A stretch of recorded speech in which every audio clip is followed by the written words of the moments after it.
Stock market টিউটোরিয়ালগুলো শুধুমাত্র শিক্ষামূলক উদ্দেশ্যে তৈরি করা। এখানে দেওয়া তথ্য কোনো বিক্রি পরামর্শ নয়। শেয়ার বাজার ঝুঁকিপূর্ণ, তাই জেনে ও বুঝে বিনিয়োগ করুন। আসসালামু আলাইকুম। আজকে নিউ টিউটোরিয়ালে আপনাদেরকে স্বাগত। আজকেরটা খুবই সেনসিটিভ একটা বিষয়। অনেকে এই জিনিসটা বুঝতে চায় না। পোর্টফোলিও কখনো কি ক্যাশ করে রেখেছেন? এটার অর্থ কি? অর্থাৎ আপনি সম্পূর্ণ টাকা কোনো শেয়ার না রেখে হাতে ক্যাশ করে রেখেছেন। এটা কি সম্ভব? হ্যাঁ, সম্ভব। ধরুন মার্কেটে ডাউন ট্রেন্ড চলতেছে, আপনি বুঝে শুনে ডাউন ট্রেন্ড কনফার্মেশন পেয়ে আপনি সবগুলো শেয়ার সেল করে বসে রেখেছেন এবং দেখতে পাচ্ছেন শেয়ারগুলোর দাম কমে যাচ্ছে এবং কমে যাচ্ছে।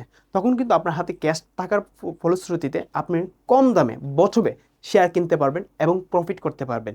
এই জিনিসটা কিন্তু অনেকেই ধরতে পারে না এবং অনেকেই বিশ্বাসই করে না যে শেয়ার মার্কেটে সবগুলো শেয়ার সেল দিয়ে বসে থাকাও একটি ধৈর্যের ব্যাপার এবং একটা স্ট্র্যাটেজি, প্রফিট করার একটা স্ট্র্যাটেজি। এই জিনিসটা অনেকেই বিশ্বাস করে না। আমি আমার অ্যাকাউন্টে করেছি, আমার ক্লায়েন্টদের অ্যাকাউন্টে করেছি এবং সবাইকেই প্রফিট এনে দিতে পেরেছি এই স্ট্র্যাটেজি অনুযায়ী। এই স্ট্র্যাটেজির জন্য কী কী ফোকাস করতে হবে সেই বিষয় নিয়ে আমি একটু আলোচনা করি। কেন শেয়ার সেল দিয়ে ক্যাশ রাখবেন?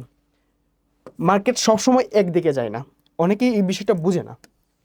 মার্কেট সবসময় কিন্তু একদিকে যায় না, কখনো কখনো মার্কেট ডাউন ট্রেন্ডে থাকে। সেই ট্রেন্ড বুঝে আপনার শেয়ারগুলো সেল দিয়ে বসে থাকাও একটা স্ট্র্যাটেজি। এই জিনিসটা কনফার্মেশন করা, যে জানা, বিশ্বাস করা যে মার্কেট সবসময় বৃদ্ধি পাবে না। সেকেন্ড বিষয়, সুযোগের জন্য ক্যাশ ধরে রাখা একটি ভালো কৌশল, যেটা আমি একটু আগেই বিস্তারিত বলছি, সবগুলো একই বিষয়। সবসময় মার্কেট ইনভেস্ট থাকা বাধ্যতামূলক নয়, এই জিনিসটাও মনে রাখা উচিত যে সবসময় ইনভেস্ট করতে হবে। কেউ একটা শেয়ার সেল করলো, সাথে সাথে আরেকটা শেয়ার বাই করার চিন্তা ভাবনা নিয়ে নেয় এবং সেই একই দিনে বাই করে ফেলে, যেটা একদম হওয়া উচিত না। এই ক্ষেত্রে শুধু ব্রোকারেজ হাউসই প্রফিট করবে, আপনি কিন্তু করতে পারবেন না। সো এই জিনিসটা আপনাকে মনে রাখতে হবে। আপনি যেহেতু একটা শেয়ার সেল করছেন, কখন করবেন? যখন দেখতেছেন আপনার শেয়ারটা আর দাম বৃদ্ধি পাচ্ছে না, অথবা একটা জায়গায় স্থির হয়েছে, তখন আপনি সেল দিয়ে আরেকটা বাই করার চেষ্টা করতেছেন।